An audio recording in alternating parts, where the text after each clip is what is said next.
অখণ্ড সংহিতা বা অখণ্ড মণ্ডলেশ্বর শ্রী শ্রীমৎ স্বামী স্বরূপানন্দ পরমহংস দেবের উপদেশ বাণী, একবিংশ খণ্ডের তৃতীয় সংস্করণ হইতে পাঠ। পৃষ্ঠা সংখ্যা 128, 129। অর্থনৈতিক সংকট ও নারীত্বের বিপ্লবাত্মক রূপান্তর।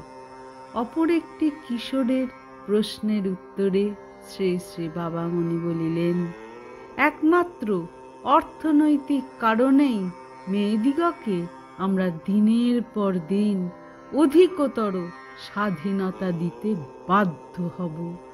নৈতিক বিচারে স্ত্রী পুরুষের সমানাধিকার যাঁরা বরদাস্ত করতে পারছেন না, তাঁরাও অর্থনৈতিক সংকটে পড়ে মেয়েদের লেলিয়ে দেবেন এই বলে, যা তোরা ব্রহ্মাণ্ডময় ছড়িয়ে রুজি রোজগার করে সংসারের দারিদ্রতা ঘুচা, অসহায় মা বাপের মুখে দুমুঠা অন্ন তুলে ধর। হা অন্ন, হা অন্ন বলে সারা দেশময় যখন আর্তনাদ উঠবে, তখন ছেলেগুলি হয়তো বেইমানি করে মা বাপকে কলা দেখিয়ে সরে পড়বে, কিন্তু স্নেহ মমতার আকর স্বরূপা মেয়েগুলি তা করতে পারবে না। তখন আরম্ভ হবে তাদের জীবন সংগ্রাম।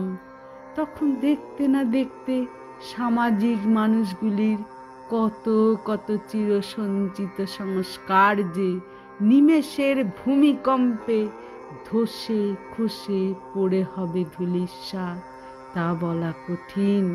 সেই ভয়ঙ্কর দিনটাকে তোমরা হয়তো দেখতে পাচ্ছ না, আমি দেখতে পাচ্ছি। সেদিনও সম্ভ্রম সহকারে তোমাদের মনে রাখতে হবে যে এরা মায়ের জাত, এদের কাউকে ছোট করে দেখার মতন পাপ নাই। সমস্ত পৃথিবী নাস্তিক হয়ে গেলেও এদের অন্তরে আস্তিক্যের উজ্জ্বল আলোক অনির্বাণ দীপ্তিতে অনন্তকাল জেগে থাকবে। এই আশা আমি রাখি বলেই সমাজের সবচেয়ে মারাত্মক সংকটগুলির সম্মুখে দাঁড়িয়েও আমার মন অবিচল আশ্বাসে পূর্ণ। স্ত্রী স্বাধীনতা বিপ্লবাত্মক রূপ ধারণ করলেও এদেরই ত্যাগ মহিমায় প্রাচীন ভারত নূতন মূর্তিতে এদেশে পুনরায় ফুটে উঠবে। দারুণ অর্থনীতি সমগ্র পৃথিবীকে ওলট পালট করে দিচ্ছে বলেই ভারতের নারীত্বের মহিমা একদিন লুপ্ত হয়ে যাবে, এ কল্পনা কখনো করো না। হরি ওম।